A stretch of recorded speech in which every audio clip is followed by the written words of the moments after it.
Hello everyone, এখন বাজে প্রায় রাতের 8টা আর আমরা যাব আমার ভাইয়ের মেয়ের বার্থডেতে। তো চলো রেডি হয়ে নি। আর তোমরা দেখো আমার এটা কি হয়েছে আমি বুঝতে পারছি না। ডাক্তারও দেখিয়েছি, ওষুধও খেয়েছি, পুরোটা ঠিকও হয়ে গেছিল, কিন্তু আবার 2 দিন পর আরো বড় হয়ে ছড়িয়ে যায়। আগে অনেক ছোট ছিল, এখন বড় হয়ে আরো ছড়িয়ে যায়। তো চলো কি আর করা যাবে, রেডি হয়ে নি। তো ফাইনালি হয়ে গেছি রেডি, আর এখন যাব নিমন্ত্রণে, মানে বার্থডে।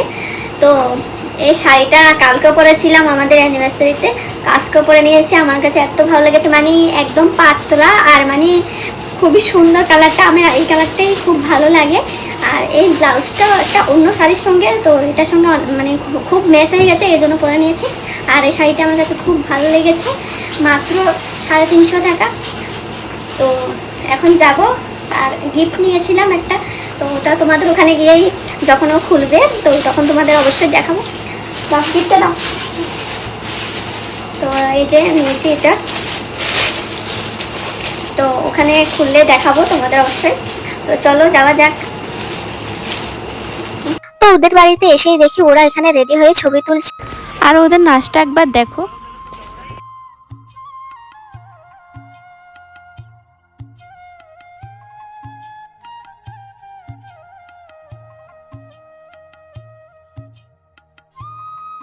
তো এখানে ওরা সবাই ফটো তুলতে ব্যস্ত। তো কি আর করবো, বসে বসে দেখছিলাম আর মনে মনে ভাবছি কখন শেষ হবে, তাড়াতাড়ি খেয়ে দিয়ে বাড়ি যাব।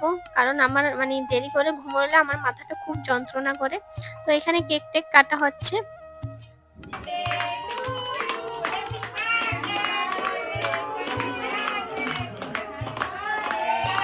তো এখানে কেক টেক কাটাও হয়ে গেল, আর আমি আয়ুষকে বললাম গিফটটা দিয়ে দিতে, কারণ আমাকে দিতে দেবে না, ওই দেবে। তো সেজন্য বললাম তুই এবার গিফটটা দিয়ে দে ওকে।